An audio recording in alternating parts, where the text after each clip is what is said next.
Mheshimiwa Rais, naomba sasa kumkaribisha Bwana Charles Kichere, mdhibiti na mkaguzi mkuu wa hesabu za serikali, ili aweze kuwasilisha ripoti ya ukaguzi kwa mwaka wa fedha 2023-2024. Kwa heshima na taadhima, karibu mdhibiti na mkaguzi mkuu wa hesabu za serikali.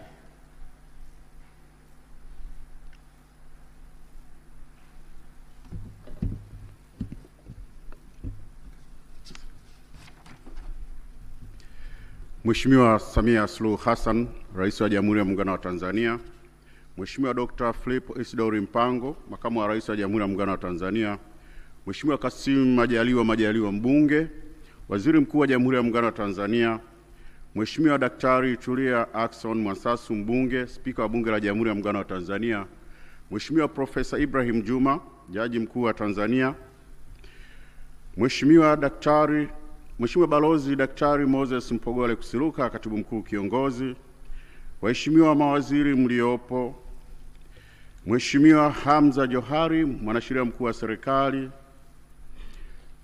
Mheshimiwa Albert Sharamila, Mkuu wa Mkoa wa Dar es Salaam, waheshimiwa makatibu wakuu, manaibu katibu wakuu na viongozi wengine wa serikali mliohudhuria, viongozi wa vyombo vya ulinzi na usalama mliopo hapa, wajumbe wa kamati za kudumu za Bunge, mdhibiti na mkaguzi mkuu wa hesabu za serikali ya Mapinduzi Zanzibar Dr. Othman Abbas Ali, ndugu Crispin Chalamila, mkurugenzi wa TAKUKURU, watumishi wenzangu wa Ofisi ya Taifa ya Ukaguzi, waandishi wa habari, mabibi na mabwana, niseme itifaki imezingatiwa. Naomba niwasalimu wote kwa jina la Jamhuri ya Muungano wa Tanzania. Asante. Mheshimiwa Rais, nianze kwa kuungana na mwenzangu mkurugenzi wa TAKUKURU kwa kumshukuru Mwenyezi Mungu mwingi wa rehema aliyeturuzuku afya njema na kutuwezesha kukutana hapa siku ya leo kwa majukumu haya unayotekeleza. Mheshimiwa Rais, niko mbele yako kutekeleza masharti ya ibara ya 143 ibara ndogo ya 4 ya Katiba ya Jamhuri ya Muungano wa Tanzania ya mwaka 1977. Ibara hii inatoa masharti yafuatayo. Mheshimiwa Rais, kwanza, inanitaka kuwasilisha kwako ripoti za ukaguzi za kila mwaka. Katika kutekeleza hili, kanuni ya 88 ya kanuni za ukaguzi wa umma za mwaka 2009 inanitaka kuwasilisha ripoti hizi ifikapo ama kabla tarehe 31 Machi ya kila mwaka. Pili, ibara hii ya katiba inatoa sharti kwamba baada ya kuzipokea ripoti hizi utawaagiza watu wanaohusika waziwasilishe kwenye kikao cha Bunge kinachofuata baada ya kuwa umezipokea ripoti hizi, na inabidi ripoti hizi ziwasilishwe bungeni kabla ya kupita siku 7 tangu siku kilipoanza kikao cha Bunge. Mheshimiwa Rais, ni jambo la faraja kuona kwamba licha majukumu yako mengi ya kuliongoza taifa letu, umekuwa miaka yote ukitenga muda wako ili kutekeleza sharti hili la kikatiba na kutaka upokee ripoti za ukaguzi za kila mwaka. Umekuwa ukifanya kazi hii bila udhuru wowote. Pia umekuwa ukihakikisha ripoti hizi zinapelekwa bungeni ndani ya muda wa siku 7 za kazi tangia kuanza kwa vikao vya Bunge linalofuata baada ya kuzipokea taarifa hizi. Kwa kuwa serikali imekuwa ikitekeleza sharti la kuzipeleka bungeni ripoti hizi za ukaguzi ndani ya muda uliowekwa kikatiba, hivi hakuna hata siku moja ambayo mdhibiti na mkaguzi mkuu wa hesabu za serikali amewahi kulazimika kuziwasilisha mwenyewe kwa Spika wa Bunge kama katiba inavyosema. Mheshimiwa Rais, nikupongeze sana kwa kuhakikisha masharti haya ya katiba yanatekelezwa kwa ukamilifu wake. Hii inaonyesha dhamira yako ya kweli katika kukuza uwazi na uwajibikaji kwenye serikali na taasisi za umma. Mheshimiwa Rais, ni matumaini yangu kwa ripoti tunazokuwasilisha leo zitakupa taswira halisi kuhusu usimamizi wa fedha na rasilimali nyingine za umma pamoja na utendaji wa taasisi za umma katika kutekeleza miradi mikubwa ya serikali na kuwatumikia wananchi. Mheshimiwa Rais, baada ya maelezo haya ya awali, ninaomba sasa uniruhusu nijielekeze katika kutoa muhtasari wa matokeo ukaguzi kwa mwaka wa fedha wa 2023-2024. Mheshimiwa Rais, baada ya ripoti hizi kuwasilishwa bungeni, ripoti zote zitawekwa wazi ili wananchi waweze kuzisoma. Mheshimiwa Rais, nianze na idadi ya kaguzi nilizozifanya kwa mwaka wa fedha 2023-2024.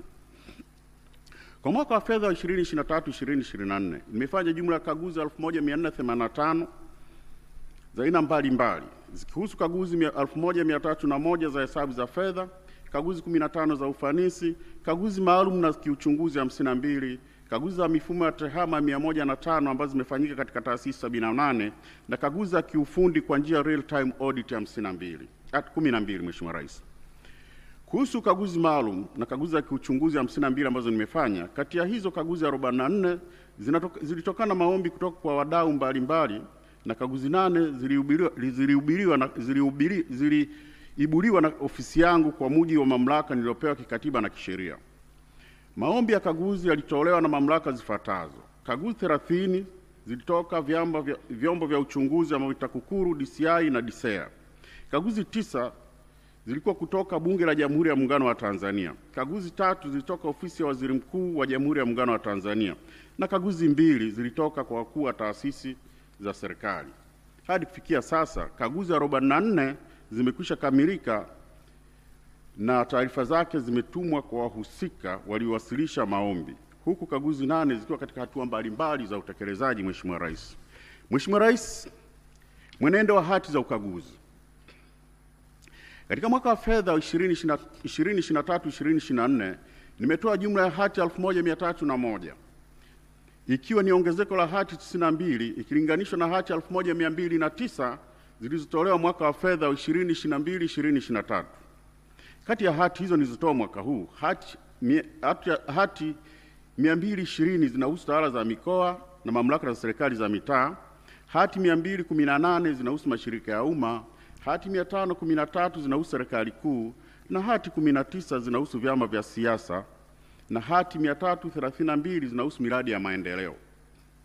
Mheshimiwa Rais, kati ya hati hizo, hati zinazoridhisha kwa maana hati safi ni 1295 sawa na 99.5%.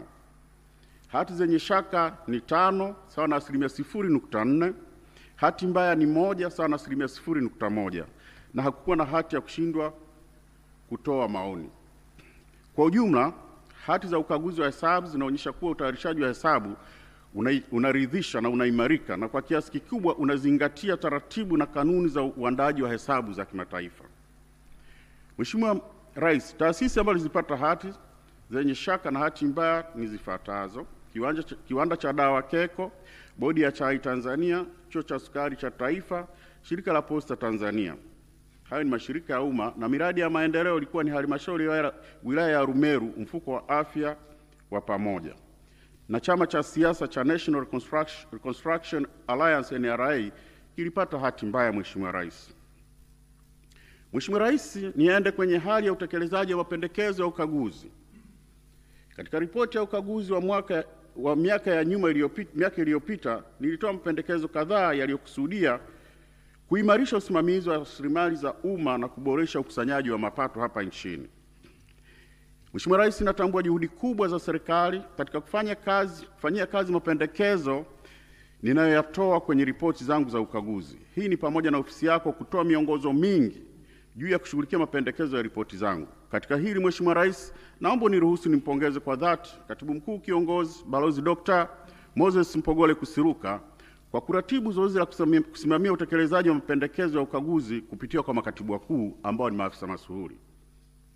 Hata hivyo, Mheshimiwa Rais, naendelea kuweka msisitizo wa mapendekezo haya kutekelezwa kwa ukamilifu wake ili kuhakikisha matumizi bora ya fedha na rasilimali zingine zinazotumika katika kutekeleza shughuli mbalimbali za serikali zinazolenga kuwaletea wananchi maendeleo.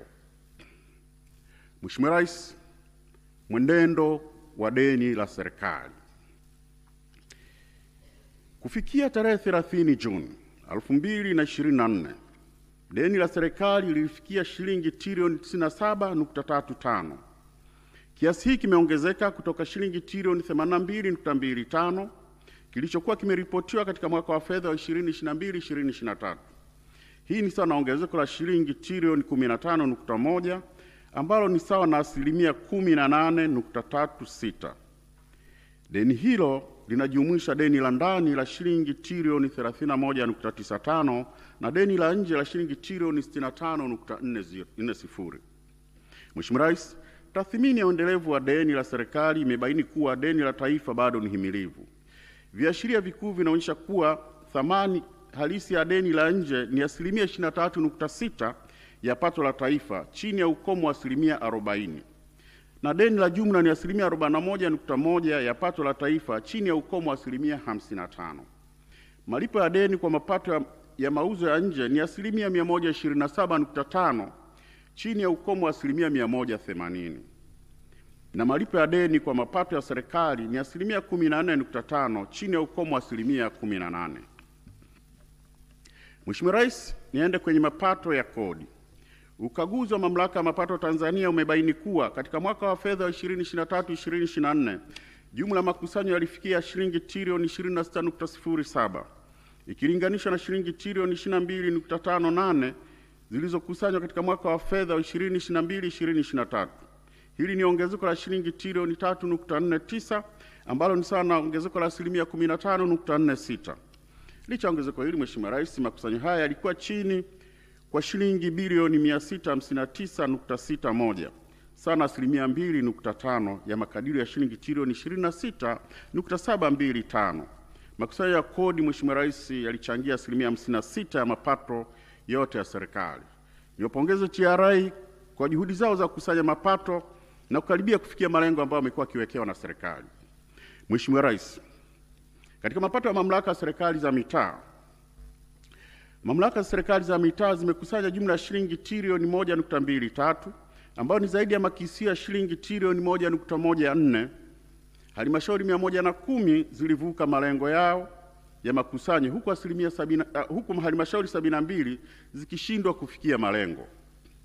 Mheshimiwa Rais, pamoja na mafanikio hayo niliyotaja, ukaguzi wangu umebaini mapungufu kadhaa katika ukusanyaji wa mapato kama ifuatavyo.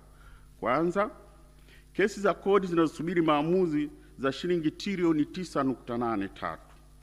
Mamlaka ya Mapato Tanzania ilikuwa na kesi 1186 za kodi zenye jumla ya shilingi trilioni 9.83 zilizokuwa bado hazijatatuliwa katika mahakama za rufaa za kodi kwa Tanzania bara, kwa maana Court of Appeal of Tanzania, TRAT na TRAB.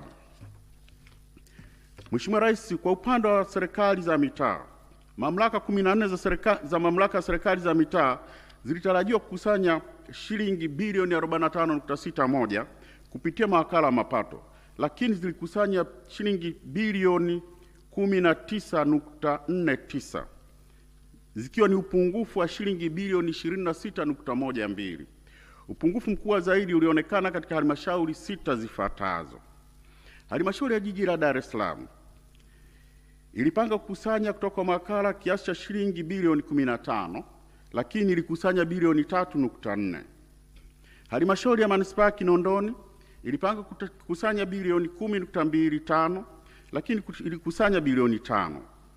Halmashauri ya Manispaa ya Ubungo ilipanga kukusanya shilingi bilioni 3.1, ilikusanya shilingi milioni 909. Halmashauri ya Jiji la Mwanza ilipanga kukusanya bilioni 3.6, lakini ilikusanya bilioni 1.6. Halmashauri ya Wilaya ya Kibondo ilipanga kukusanya shilingi bilioni 2.1, lakini ilikusanya milioni 635.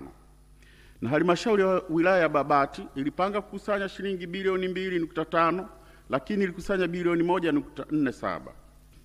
Mheshimiwa Rais, napendekeza management za mamlaka husika zisimamie kwa karibu utekelezaji wa mikataba na kuhakikisha mikataba inajumuisha kipengele cha dhamana kwa fidia pale mawakala anaposhindwa kutimiza masharti ya mikataba. Mheshimiwa Rais, ukaguzi wangu pia ulibaini kuwa halmashauri 37 zilikusanya shilingi bilioni 3.45 ambazo hazikuwekwa kwenye akaunti rasmi za serikali. Hali hii inaashiria uwezekano wa ubadhirifu wa fedha za umma na kusababisha ucheleweshaji wa utoaji wa huduma muhimu kwa wananchi. Napendekeza serikali isimamie kwa ufanisi utekelezaji wa utaratibu wa kisheria unaolazimisha mapato yote yanayokusanywa kuwasilishwa benki ndani ya masaa 24 hadi 48 baada ya kukusanywa. Mheshimiwa Rais, mwenendo wa mashirika ya umma. Napenda kutambua juhudi za serikali kupitia mashirika ya umma ya kibiashara 31 ambayo yalifanikiwa kupata faida katika mwaka wa fedha wa 2023/2024. Miongoni mwa mashirika hayo ni Shirika la Maendeleo ya Petroli Tanzania TPDC ambalo lipata faida ya shilingi bilioni 248.75, Shirika la Nyumba la Taifa NHC shilingi bilioni 242.9 na Mamlaka ya Usimamizi wa Bandari Tanzania TPA shilingi bilioni 140.48. Mheshimiwa Rais, lakini katika kipindi hicho hicho cha mwaka wa fedha 2023/2024 mashirika kadhaa yaliendelea kupata hasara, jambo linaloashiria uwepo wa changamoto za kiutendaji na kiuongozi. Hali hii inahitaji ufuatiliaji wa karibu na kuchukuliwa hatua za haraka za kiusimamizi ili kuhakikisha mashirika hayo yanafikia viwango vya tija na ufanisi vinavyotarajiwa. Shirika la Reli Tanzania lilipata hasara ya shilingi bilioni 224 ikilinganisha shilingi bilioni 102 mwaka uliopita. Hasara hii ilichangiwa na kupungua kwa mapato ya usafirishaji kutokana na uhaba wa vichwa vya treni na mabehewa, pamoja na mvua kubwa iliyosababisha kufungwa kwa njia kwa miezi minne. Shirika lilitumia kiasi cha shilingi bilioni 29.01 ikiwa ni ruzuku kutoka serikalini. Kama ruzuku hizi zingetolewa, shirika lingepata hasara ya jumla ya shilingi bilioni 253. Ni muhimu kuzingatia kuwa taarifa hii inahusu kipindi kilichoishia tarehe 30 Juni 2024 kabla ya kuanza kutumika kwa treni ya standard gauge kwa maana SGR. Kwa mapato ya SGR hapa hayapo. Mheshimiwa Rais, napendekeza Shirika la Reli Tanzania lijikite katika kuboresha ufanisi wa utendaji kazi wake ili kuongeza ukusanyaji wa mapato na kutekeleza hatua za madhubuti za kupunguza gharama. Liandae mpango wa kina wa kupata injini za treni na mabehewa ili kukidhi mahitaji ya usafirishaji ipasavyo. Mheshimiwa Rais, Shirika la Ndege Tanzania Kampuni ya Ndege Tanzania. Mheshimiwa Rais, Kampuni ya Ndege Tanzania ilipata hasara ya shilingi bilioni 91.8 ikiwa ni ongezeko la asilimia 62 kutoka shilingi bilioni 56.6 mwaka uliopita. Hasara hii ilitokana na gharama kubwa za matengenezo ya ndege na hitilafu za injini ambapo ndege za aina Airbus zilikaa muda mrefu bila kufanya kazi zikisubiria injini. Pia shirika lilitumia kiasi cha shilingi bilioni 99.8 ikiwa ni ruzuku kutoka serikalini. Mheshimiwa Rais, kama ruzuku hii isingetolewa, hasara halisi ya shirika la kampuni ya ndege ingefikia shilingi bilioni 191.6. Napendekeza Kampuni ya Ndege Tanzania ishirikiane na serikali kufanya utafiti kuhusu njia nzuri zaidi za uendeshaji wa ndege kwa kuzingatia masuala ya kifedha na kiuchumi ili kuongeza ufanisi wa uendeshaji. Mheshimiwa Rais, Shirika la Mawasiliano Tanzania TTCL ilipata hasara ya shilingi bilioni 27.78 mwaka wa fedha 2023/2024. Ongezeko hili ni kutoka shilingi bilioni 4.32 ya hasara kwa mwaka uliopita. Hasara hii ya mwaka huu inachangiwa na ongezeko la gharama baada ya kuhamishiwa mkongo wa taifa na kituo cha taifa cha data. Licha ya kukusanya mapato takriban kiasi cha shilingi bilioni 24 kutoka mkongo, fedha hizo hazikuhasibiwa kama mapato ya TTCL. Badala yake ziliingia kwenye mfuko mkuu wa serikali ili kulipia deni la mkongo. Kutokana na kutopata mapato hayo, shirika limeendelea kupata hasara kubwa na kukosa fedha kwa ajili ya uwekezaji. Kama mapato ya mkongo yangebakia TTCL, shirika lingeweza kupunguza hasara kwa takribani asilimia 86 au hata kupata faida kidogo.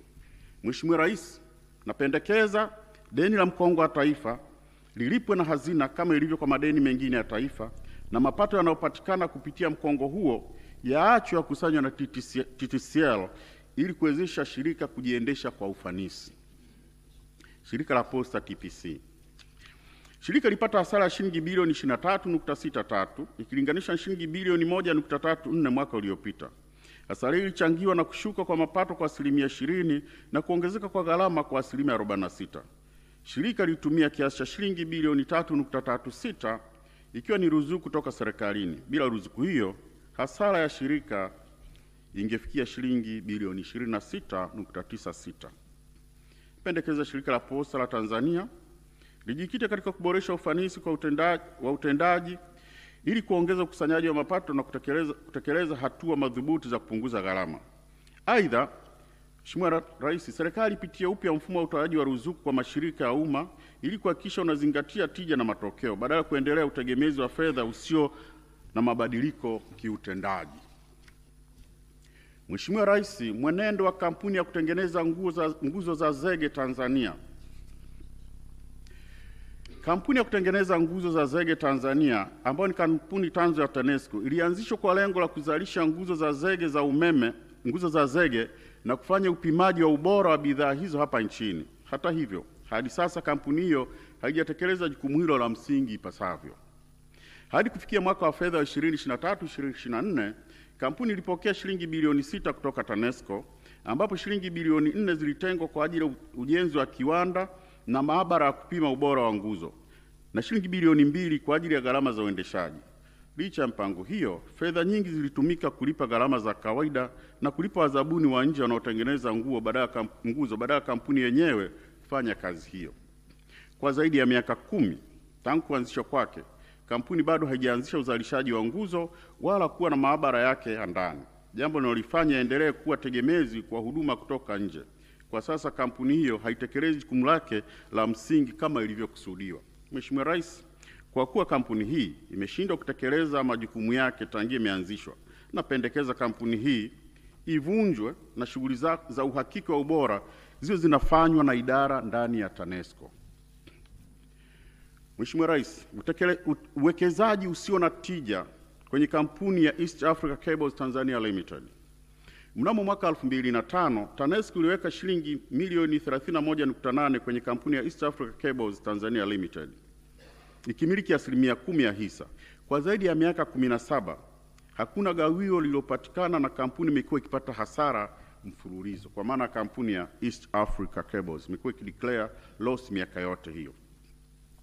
Lakini mwaka 2017, TANESCO ililipa kampuni hiyo shilingi bilioni 6.74 kama malipo ya awali ya vifaa, lakini hadi Novemba 2024, miaka 7 baadaye, hakuna kifaa kilichowasilishwa, huku mkataba wa dhamana ya benki vikiwa vimeisha muda wake. Hali hii inaleta hatari ya kupoteza fedha hizo kwa maana ya shilingi bilioni 6.74. Mheshimiwa Rais, TANESCO inashauriwa kufanya tathmini ya uwekezaji huu na ichukue hatua za haraka kudai malipo ya awali ya shilingi bilioni 6.74. Mheshimiwa Rais, madeni ya TANESCO kwa IPTL na urejeshwaji wa fedha za Tegeta Escrow. TANESCO inadaiwa shilingi bilioni 238.71 na kampuni ya IPTL, ikijumuisha deni halisi la shilingi bilioni 111.48 na riba ya shilingi bilioni 127.22, pamoja na mgogoro kuhusu kutohuishwa kwa leseni ya IPTL kati ya mwaka 2017 hadi 2022. Kampuni hiyo imewasilisha madai mengine mengi ya fidia, gharama za uzalishaji na ada za kisheria, huku TANESCO ikidai kuwa mgogoro huo ulishatatuliwa kupitia kesi namba 200 ya mwaka 2015. Kwa upande mwingine, Mheshimiwa Rais, hadi Juni 2024, IPTL ilikuwa haijarejesha dola za Marekani milioni 148 sana shilingi bilioni 389.83 zinazodaiwa na serikali tangu Februari 2022, zilizotokana na makubaliano kuhusu fedha za Tegeta Escrow.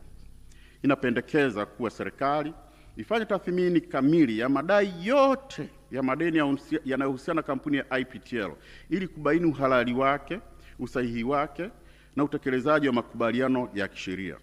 Vile vile, serikali inapaswa kutekeleza wajibu wa urejeshaji wa fedha inazodai kampuni ya IPTL kiasi cha dola za Marekani milioni 148 kwa kuzingatia mkataba wa makubaliano wa mwaka wa 2021 kuhusu fedha za Tegeta Escrow. Mheshimiwa Rais, matumizi yasiyo na tija bilioni 371.42.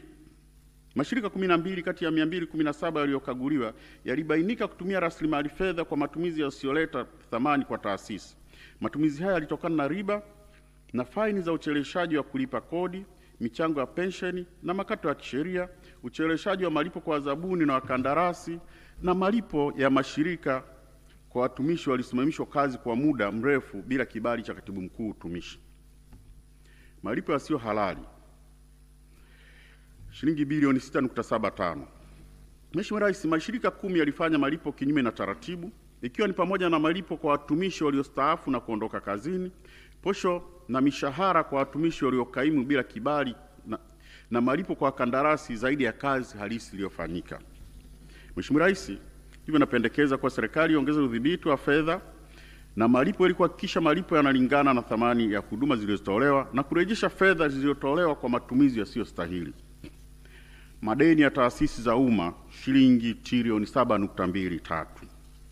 Hadi kufikia tarehe 30 Juni 2024, taasisi 278 za umma zilikuwa na madeni yasiyolipwa kwa zaidi ya miezi 12 yaliyofikia jumla ya shilingi trilioni 7.23. Hali hii imetokana na uhaba wa fedha, ucheleweshaji wa fedha kutoka serikalini pamoja na utendaji hafifu wa biashara za taasisi husika. Kati ya deni hilo, taasisi za mashirika ya umma zinadaiwa shilingi trilioni 3.7 na taasisi za serikali kuu zinadaiwa shilingi trilioni 3.52. Madeni hayo yanajumuisha kiasi cha shilingi bilioni 71.47 ikiwa ni gharama za riba kutokana na ucheleweshaji wa malipo kwa kandarasi. Mheshimiwa Rais, napendekeza serikali harakishe utoaji wa fedha kwa wakati kwa taasisi husika ili kupunguza madeni. Taasisi zibuni mikakati madhubuti ya usimamizi wa fedha ili kuzuia ongezeko la madeni. Aidha, mashauriano kati ya taasisi na wadaiwa wakuu yafanyike ili kuweka mpango wa kulipa madeni kwa awamu, kuepuka gharama zisizo za lazima zikiwemo riba. Mheshimiwa Rais, madeni ya watumishi wa umma shilingi bilioni 311.98. Ukaguzi umebaini watumishi wa umma katika taasisi 269 wanadai jumla ya shilingi bilioni 311.98 zikihusisha mishahara, gharama za usafiri wa mizigo kwa staafu na marupurupu ya kisheria kwa viongozi wa idara pamoja na watumishi wengine. Katika madeni haya, serikali kuu inadaiwa shilingi bilioni 274.8, mamlaka serikali za mitaa zinadaiwa shilingi bilioni 24.54 na mashirika ya umma yanadaiwa shilingi bilioni 12.64. Napendekeza serikali kupitia TAMISEMI na hazina kuhakikisha bajeti inatengwa na fedha zinatolewa kwa wakati ili kulipa madai haya, kuzuia malimbikizo zaidi.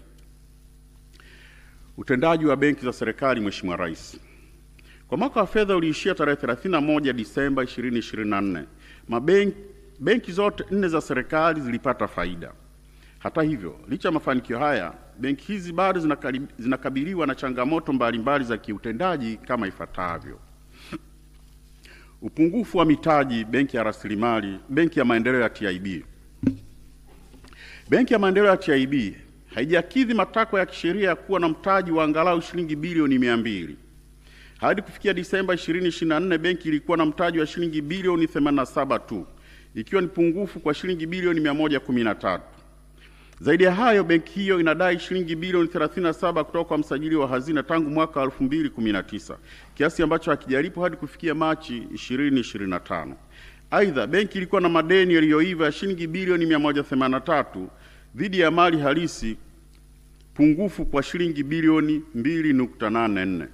Riba ya madeni imeongezeka kwa asilimia 39 ndani ya mwaka mmoja.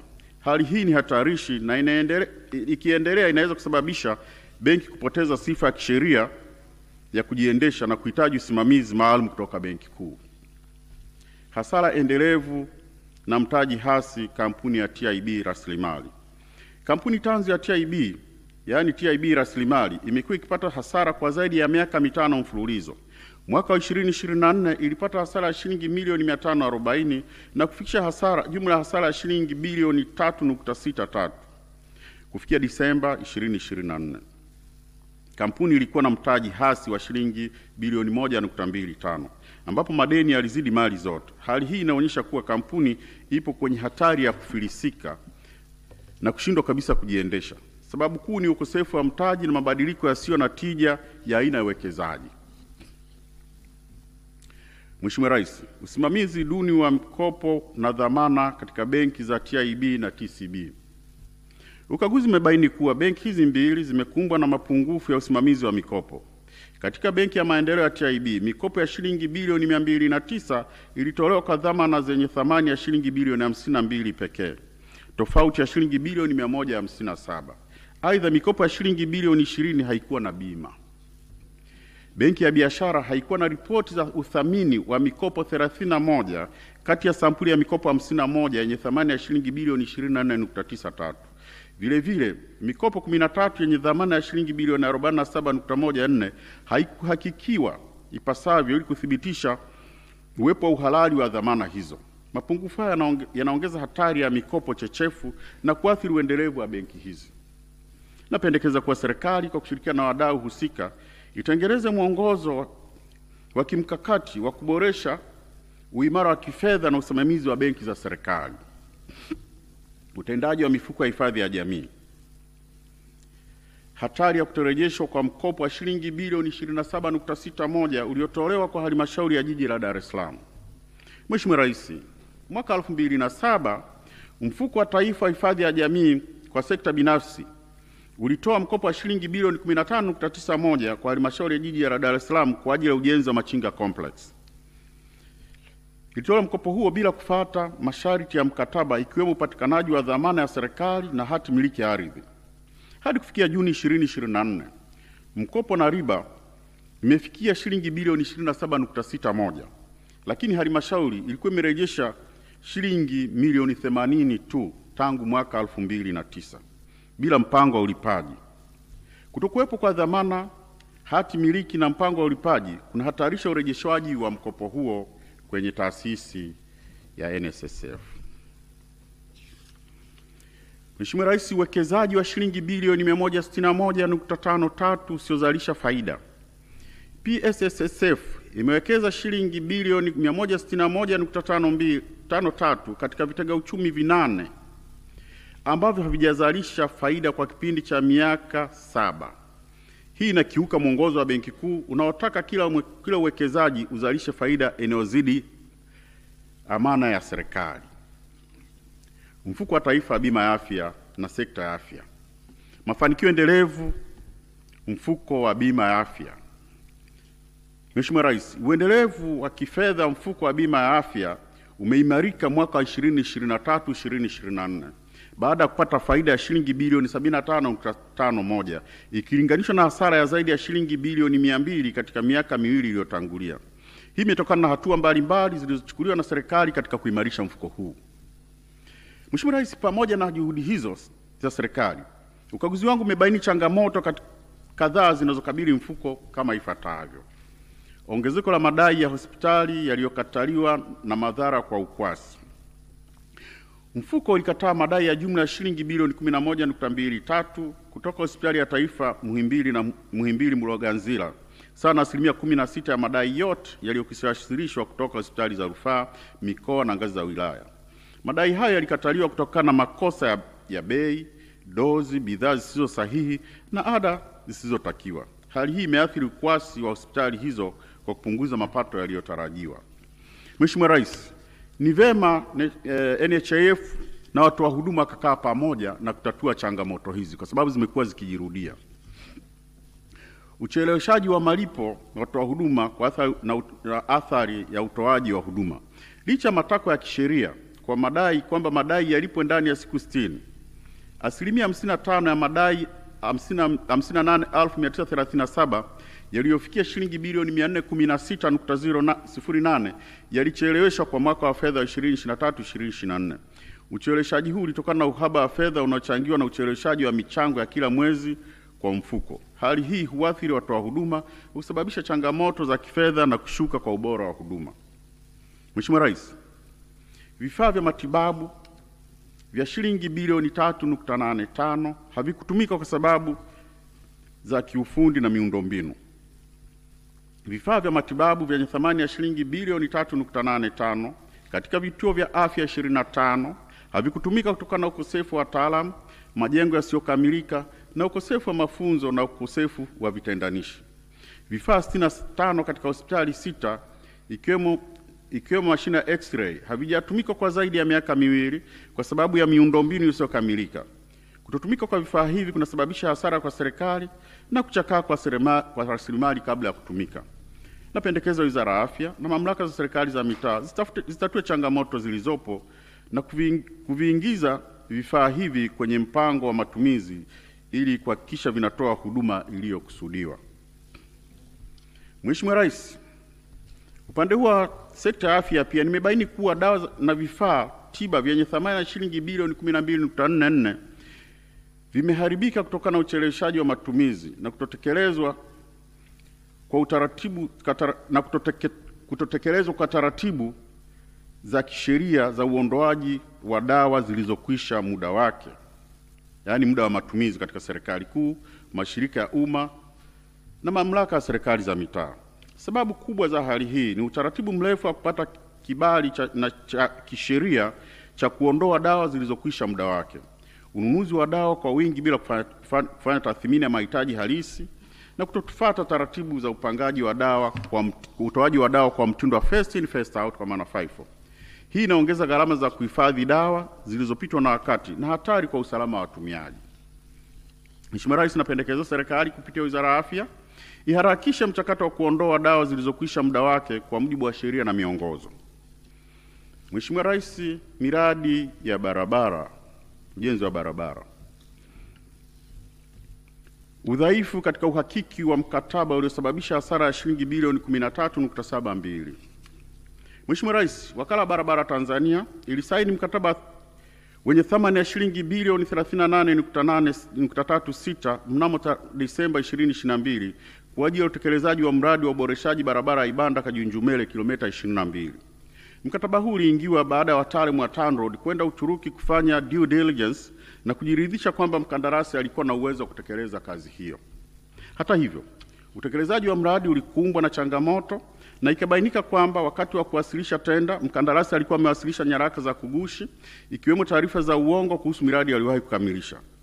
Mkandarasi pia aliwasilisha dhamana ya utendaji na dhamana ya malipo kutoka benki ya nchini Azerbaijan ambayo ilimwezesha mkandarasi kulipwa kiasi cha shilingi bilioni 3.72 kama malipo ya awali. Benki hiyo kwa sasa imefilisiwa na haina uwezo wa kulipa fedha za malipo ya awali ambazo TANROADS inadai. Kufuatia ukiukaji huo, TANROADS ilisitisha mkataba mnamo Mei 2024 na kuanzisha taratibu za kurejesha fedha, yaani shilingi bilioni 13.72, ikiwa ni madai kwa mkandarasi kushindwa kutekeleza mkataba, ikiwemo sehemu ya fedha za malipo ya awali ya shilingi bilioni 3.29, dhamana utendaji wa kazi shilingi bilioni 3.84 na thamani ya kazi ambazo zilikuwa hazijakamilika za shilingi bilioni 6.559. Hata hivyo, mkandarasi amepinga madai hayo na shauri hilo limepelekwa kwenye usuluhishi. Hii, Mheshimiwa Rais, ni kwamba awali walienda wakafanya due diligence, wakasema mkandarasi ana uwezo wa kutekeleza kazi, lakini walivyositisha mkataba kwenda kufanya due diligence ya pili, ikaonekana nyaraka alizowasilisha mkandarasi hasa za kuonyesha kwamba ana uwezo ni za uongo, ni za kugushi, na benki ambayo ilikuwa imetoa dhamana inafilisiwa. Mheshimiwa Rais, napendekeza TANROADS inapaswa kuimarisha uhakiki wa kandarasi wa kigeni ili kuepusha matatizo kama haya siku zijazo. Lakini pia vyombo vya kiuchunguzi vifanye uchunguzi kubaini kama kuna jinai, kwa kuwa due diligence ya kwanza ilionyesha kuwa mkandarasi alitimiza vigezo vyote, ili hali uhakiki wa pili ulibaini kwamba mkandarasi aliwasilisha nyaraka za kugushi. Mheshimiwa Rais, ucheleweshaji wa malipo ya fidia kwa waliopisha miradi shilingi bilioni 70.90. Serikali inadaiwa shilingi bilioni 7.90 kama fidia kwa wananchi waliopisha miradi ya maendeleo, licha ya masharti ya kisheria yanayotaka malipo haya yafanyike ndani ya miezi 6. Ni vyema serikali ikawalipa fidia mapema wanaodai ili kuepuka riba inayoweza kudaiwa kwa ucheleweshaji wa malipo hayo. Usimamizi wa mali za serikali. Ucheleweshaji wa uhamisho wa mali kwenda ATCL. Mheshimiwa Rais, baada ya shirika lililoanzishwa kusimamia mali na madeni ya kampuni ya ndege Tanzania ATC ya zamani iliyojulikana kama Air Tanzania Holding Corporation kumaliza kazi yake, mali zilizosalia zilipaswa kuhamishiwa Air Tanzania Company Limited, kampuni mpya iliyoundwa. Hata hivyo, mali zikijumuisha viwanja na nyumba 7 kati ya 9 hazijahamishwa rasmi kwenda Air Tanzania. Kati ya mali hizo 3 bado zinashikiliwa na Wizara ya Mambo ya Nje bila kuhamishwa, bila kukamilishwa kwa mchakato wa kuhamishwa, huku mali 4 zikikosa nyaraka za mauzo au hati rasmi za uhamisho wa umiliki. Mheshimiwa Rais, ili kuimarisha usimamizi wa mali za umma, napendekeza msajili wa hazina kwa kushirikiana na Wizara ya Mambo ya Nje na ETCL kuhakikisha uhamisho wa mali unakamilishwa kwa wakati, nyaraka zote za umiliki zinapatikana na taarifa za mali hizo zinaingizwa kikamilifu kwenye rekodi za ETCL na nyaraka zinawasilishwa kwangu kwa ajili ya uhakiki. Mheshimiwa Rais, uhamisho wa mali za Sisalana Tanzania Limited. Kumekuwepo na ucheleweshaji wa uhamisho wa mali zenye thamani ya shilingi bilioni 3.59 kutoka kampuni ya Katani Tanzania Limited kwenda Sisalana Tanzania Limited. Ucheleweshaji huu unahatarisha umiliki wa kisheria wa mali hizo na kuweka Sisalana katika hatari ya kuingia kwenye migogoro ya kisheria na wadai wa kampuni ya Katani Limited. Sababu kuu ya hali hii ni kutokamilika kwa mchakato wa kisheria wa uhamisho wa mali hizo. Jambo hili linadhoofisha usalama wa mali na kuathiri udhibiti wa kiutendaji wa kampuni husika. Ili kuondoa hili, Mheshimiwa Rais, na kuhakikisha ulinzi wa kisheria wa mali za kampuni, napendekeza Katani Limited, Sisalana Limited na mamlaka husika zikamilishe mara moja utaratibu wa uhamisho wa mali ukijumuisha maandalizi ya nyaraka zote za kisheria na usajili wa miliki kwa mujibu wa sheria. Ucheleweshaji wa uhamisho wa mali ya mgodi wa Tulawaka. Mheshimiwa Rais, mnamo Novemba 2013 kampuni ya Pangea na ABG walikubaliana na STAMICO kuhamisha mgodi wa Tulawaka wenye thamani ya shilingi bilioni 22.42 kwenda kampuni ya Stamigold. Hata hivyo, hadi tarehe 30 Juni 2024 mali hizo bado zilikuwa zimesajiliwa kwa jina la Pangea kutokana na kutokamilika kwa hati ya kutokuwa na deni la kodi kwa maana tax clearance kutoka TRA. Ucheleweshaji huu unahatarisha upotevu wa mali kwa sababu mali bado ziko kwenye jina la kampuni hii ambayo ilikuwa inatakiwa kuhamisha mali kwenda Stamigold. Napendekeza serikali iharakishe uhamishaji wa mali hizo na ifuatilie upatikanaji wa hati ya kutokuwa na deni la kodi ili kukamilisha usajili rasmi kwa jina la Stamigold. Hii ni kwamba kwanza kodi, inawezekana kodi haikulipwa ndio maana hakupata tax clearance, lakini mali bado zinabaki kwa kampuni ya Pangea ambao haziko kwenye jina la Stamigold. Kwa hiyo kwa umiliki kisheria bado ziko kwenye ile kampuni. Mheshimiwa Rais, athari ya kutoweka masharti ya kulinda haki za kisheria katika marekebisho ya sheria ya madini na maliasili. Mheshimiwa Rais, marekebisho ya sheria ya madini na sheria za maliasili za mwaka 2017 hayakujumuisha masharti ya kulinda haki zilizokuwepo chini ya sheria ya madini ya mwaka 2010. Hali hiyo ilisababisha kufunguliwa kwa mashtaka dhidi ya serikali katika mahakama za kimataifa, mahakama ya uwekezaji wa kimataifa ECD. Hii imepelekea serikali kulipa fidia shilingi bilioni 74.88 kwa kampuni ya Winshare Gold Corporation. Aidha, serikali bado inakabiliwa na mashauri yanayoendelea yenye madai ya jumla ya dola za Marekani milioni 159.4 ikiwa ni pamoja na kesi ya Nachingwea Nickel dola milioni 90 na Montero Mining dola 69.4. Changamoto katika utekelezaji wa mradi wa Kawe 711 na madai ya shilingi bilioni 49.40. Mheshimiwa Rais, mradi wa ujenzi wa nyumba wa 711 katika eneo la Kawe unaotekelezwa na shirika la nyumba la taifa kwa maana ya National Housing Corporation ulizinduliwa mwaka 2014 kwa gharama ya shilingi bilioni 105.11. Hata hivyo, mradi huo ulisitishwa mwaka 2018 baada ya kufikia asilimia 25 ya utekelezaji kutokana na ucheleweshaji wa malipo kwa mkandarasi. Mnamo mwaka 2022 baada ya National Housing kulipa baadhi ya madeni ya awali, mkandarasi aliwasilisha madai ya nyongeza ya shilingi bilioni 49.09.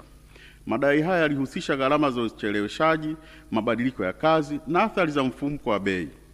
Bodi ya wakurugenzi wa National Housing iliridhia madai hayo mnamo Desemba 2023 na hivyo kuongeza gharama za mradi kwa asilimia 47. Ili kuepuka changamoto kama hizi katika miradi ya baadaye, National Housing inapaswa kuhakikisha upatikanaji wa uhakika wa fedha kabla ya kuanza utekelezaji wa miradi. Miradi ya ubia iliyosimama kwa miaka 11 hadi 27 bila kukamilika. Ukaguzi umebaini kuwa miradi 24 ya ubia iliyoanzishwa na Shirika la Nyumba la Taifa National Housing Corporation imekwama kuanzia miaka 11 hadi miaka 27. Licha ya kwamba mikataba yake ya awali ilihitaji iwe imekamilika ndani ya miaka 2 hadi 3. Pamoja na changamoto hizi, National Housing ilisaini mikataba mingine 20 ya ubia katika mwaka wa fedha 2023-2024. Hatua inaongeza idadi ya miradi ambayo haijazalisha faida wala kuleta matokeo yaliyokusudiwa. Usimamizi usioridhisha utekelezaji wa miradi hii umesababisha rasilimali za shirika ikiwemo ardhi, majengo na fedha kuzuiwa katika miradi ambayo haichangii mapato. Hali hii inahatarisha ukuaji endelevu wa shirika na kuathiri matumizi bora ya mali zake. Mheshimiwa Rais, ili kukabiliana na hali hii, National Housing inapaswa kuandaa mkakati madhubuti wa kukamilisha miradi iliyokwama, ama kwa kuitekeleza yenyewe au kwa kuwawajibisha wabia ili waendeleze ujenzi. Aidha, mikataba ya ubia ijayo inapaswa kuwa na masharti mahususi ya kuwabana wabia wasiotekeleza majukumu yao, ikiwa ni pamoja na kulipa fidia ya hasara inayopatikana kutokana na ucheleweshaji huo. Mheshimiwa Rais, sekta ya maji. Katika mwaka wa fedha wa 2023-2024, sekta ya maji ilikumbwa na changamoto ya upotevu wa maji unaoathiri mapato ya serikali. Ufanisi wa huduma na uendelevu wa miradi ya maji mjini na vijijini. Jumla maji yenye thamani ya shilingi bilioni 193.01 yalipotea bila kuzalisha mapato kutokana na uvujaji, miundombinu chakavu na usimamizi hafifu wa huduma. Upotevu wa maji unaathiri moja kwa moja mapato ya mamlaka husika, kuongezeka kwa gharama za uzalishaji na kupunguza uwezo wa kupanua huduma za maji nchini. Serikali ifanye tathmini ya kina ya hali ya miundombinu ya maji na ichukue hatua madhubuti za kuboresha usimamizi na udhibiti wa uvujaji wa maji, kupunguza upotevu wa maji. Mheshimiwa Rais, ukaguzi wa balozi. Katika mwaka wa fedha 2023-2024, balozi 43 za Tanzania ziliidhinishiwa bajeti ya shilingi bilioni 161.01. Lakini hadi kufika mwisho wa mwaka zilitolewa shilingi bilioni 149.89 sawa na 92%. Na zilitolewa kwa kuchelewa kwa wastani wa mwezi mmoja kwa kila malipo. Ucheleweshaji huu uliathiri utekelezaji wa majukumu muhimu ya balozi kama kulipa kodi, ada za shule, gharama za uendeshaji na posho. Mfano, balozi wa Tanzania Beijing ulilipa faini ya shilingi milioni 42.39 kutokana na kuchelewa kwa fedha kutoka wizarani. Mheshimiwa Rais, ninapendekeza serikali itengeneze mpango madhubuti wa kutenga na kulinda fedha zinazopangwa kwa ajili ya balozi zetu, kwa maana ring fenced, ili kuhakikisha zinapewa kipaumbele na kutolewa kwa wakati.